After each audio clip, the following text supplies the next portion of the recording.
사람들이 이성 파트너에게서 무엇을 원하는지를 조사한 다양한 연구들을 살펴보면 사람들은 인간적으로 긍정적인 특성을 많이 가지고 있는 이성을 원한다고 말하는 경향이 강합니다.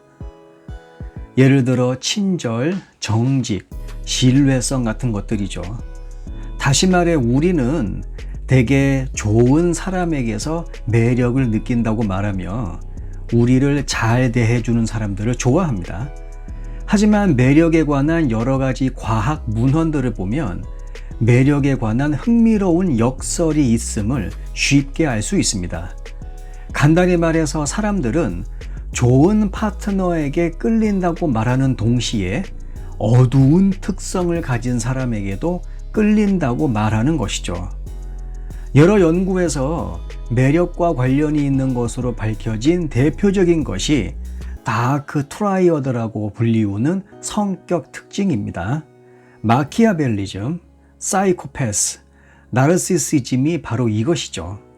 각각이 의미하는 바는 조금씩 다르지만 모두 타인의 감정에 무신경하고 사람을 조종하는 것과 같은 반사회적 행동에 관여하는 경향으로 한데 묶여 있습니다. 표면적으로 봤을 때 이러한 특성이 과연 이성에게 매력을 어필할 수 있을까라는 의문이 들 수 있습니다. 여기에 대한 답은 이런 특징이 종종 이성에게 매력적인 특성으로 오인되는 것으로 밝혀졌다는 것입니다. 예를 들어 나르시시스트들이 흔히 보여주는 지나치게 부풀려진 자기관, 그리고 남보다는 자기 자신에 대해 과도하게 말하는 경향은 나르시시스트들의 특징을 잘 모르는 사람들에게 대화를 리드하거나 자신감 있는 것처럼 보여질 수 있습니다. 또 이런 특성을 가지고 있는 사람들은 자신의 외모에 더 많은 시간과 노력을 투자하고 사회적 성공을 나타내는 여러 가지 아이템으로 자신을 치장하기 때문에 어떤 사람들에게는 매력적으로 보일 수 있습니다. 이것도 부족한 경우에는 매력적으로 보이기 위해 남 귀에 듣기 좋은 말만 골라서 하는 노력을 기울이기도 합니다.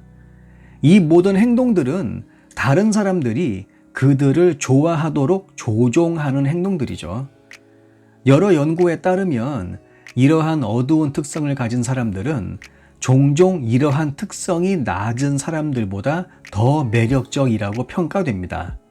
여대생 그룹을 대상으로 한 연구를 보면 어둠의 3요소 특성 수준이 높은 남성은 낮은 남성보다 훨씬 더 매력적인 것으로 평가되었습니다. 그런데 흥미로운 점은 연구에 참여한 여대생들은 어둠의 3요소적인 특징을 가지고 있는 남성들을 굉장히 정확하게 구분할 수 있다는 것이었습니다. 근데 이것보다 더 놀라운 것은 이런 나쁜 새끼들을 제대로 인지하고 있음에도 불구하고 그런 남성들을 그렇지 않은 남성들보다 훨씬 더 매력 있다고 평가했다는 것입니다. 다시 말하면 여자들은 나쁜 남자에게 재수없게 걸리는 것이 아닙니다. 스스로 나쁜 남자에게 간다는 것을 알 수 있습니다. 그리고 여성분들, 이건 꼭 명심하세요. 금사빠 기질이 있는 사람들이 그렇지 않은 사람들보다 어둠의 3요소 특성이 높은 사람에게 더 큰 매력을 느낀다는 연구 결과가 있습니다. 특히 첫눈에 반하는 사랑을 믿는, 그러니까 운명 같은 사랑을 믿는 사람들이 어두운 성격을 가진 이성에게 더 쉽게 유혹되는 경향이 높다라고 합니다. 아마도 처음에는 이러한 어두운 특성을 사랑을 추구하는 매력적인 특징으로 착각했을 확률이 높습니다. 근데 더 안타까운 것은 이런 반사회적 성격 특성을 가지고 있는 사람들이 유전학적으로 다른 사람들보다 번식을 더 잘한다는 점이 있는 것으로 나타났다는 것입니다. 반사회적 특성과 관련된 유전자는 더 일찍 성행위에 눈을 뜨고 많은 자녀를 갖는 것과 관련된 유전자와 관련이 있었습니다. 즉 타인에 대한 관심이 적다는 것은 자녀를 더 많이 갖는 것과 관련이 있다는 것이죠. 그렇다면 그 이유는 정신적 일탈을 범하는 사람들은 빠른 삶을 사는 것과 관련이 있습니다. 이들의 인생 시계는 아주 빨리 돌아갑니다. 남들보다 신체적, 정신적 성장을 빨리 한다는 말이죠. 이런 사람들은 더 많은 위험을 감수하고 더 충동적으로 행동하는 경향이 있습니다. 그 결과는 더 일찍 번식을 시작하고 시간이 지남에 따라 더 많은 자녀를 갖는 경향이 있다는 것입니다. 따라서 어둠의 3요소가 종종 매력적으로 보인다는 사실과 이러한 특성을 가진 사람들은 더 높은 수준의 위험을 감수하고 충동적인 행동을 한다는 사실을 결합하면 이들은 생존력이 높을 뿐만 아니라 우리들 사이에서 끝없이 인구학적으로 번창할 수 있다는 결론에 도달할 수 있습니다.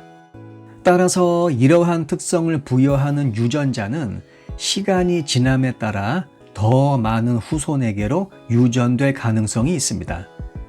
인정하기 불편하지만 실제로는 인간의 진화가 그냥 자기 일을 할 뿐입니다. 진화는 도덕, 정의 또는 PC주의에 관심이 없습니다. 진화는 인간의 사회적 가치와 독립적으로 작동합니다.